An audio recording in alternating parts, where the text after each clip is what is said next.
Today's politics are rife with the claim that women are discriminated against. The average woman who works full-time in America earns less than a man. It is unconscionable that women earn 78 cents on the dollar. Isn't it amazing that we're still debating whether women deserve equal pay for equal work?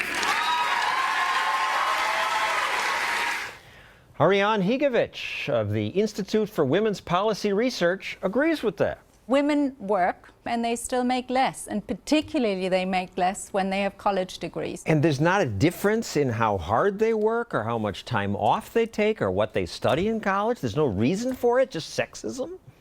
They get paid differently when they study the same, and actually the wage gap is biggest for people who work the longest hours. When, women and men who work more than 50 hours a week, the wage gap gets larger. If women are so underpaid, but they're just as skilled for the exact same job, why don't you open a business and become a billionaire? Because hire only women and you'll have so much more room to underprice everybody else. You'll clean up. Why don't people do that? Because economics is not as rational as you think, and they can get women cheaper. I think it's because women make different choices. Maybe you have healthier attitudes about taking time off. Women, when they really research this, the Labor Department says the difference is almost entirely the result of individual choices made by men and women. We do different jobs sometimes. Women are much more likely to be nurses and men are much more likely to be engineers.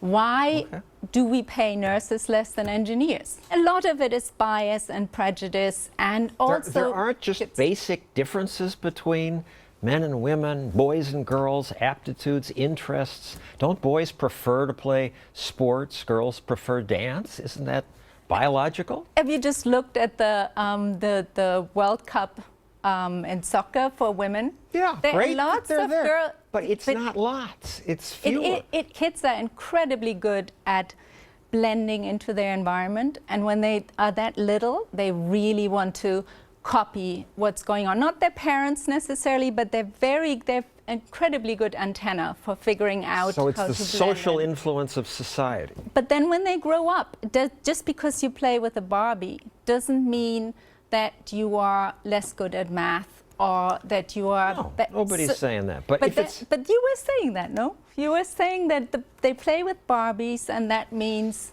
we go into fields where we should... No, I'm just saying there's a biological difference. I mean, even baby monkeys play with trucks. Boy monkeys prefer them. Right. But that's when they're babies, and then they grow up, and it doesn't help you predict really whether they're going to be good at science or at social studies. You look at college majors, the ones that bring high pay on average. Petroleum engineers, math, computer science, aerospace engineering. They're dominated by males. Math is 40% women now. Well, that means it's 60% men, and they get paid more. Yeah, but some of it is about culture change keeping women out. Sexism, and government should take steps to try to prevent that, fix it? There are laws, yes. They should be, but, laws can't do everything. Laws have to be the backwork. People have a right to be treated equally. But, employers need to realize that those things aren't happening by themselves. You need to take some active steps. Well, I say if what you say were true, somebody would take active steps, hire only women, and get rich. I keep waiting for it to happen. It doesn't happen.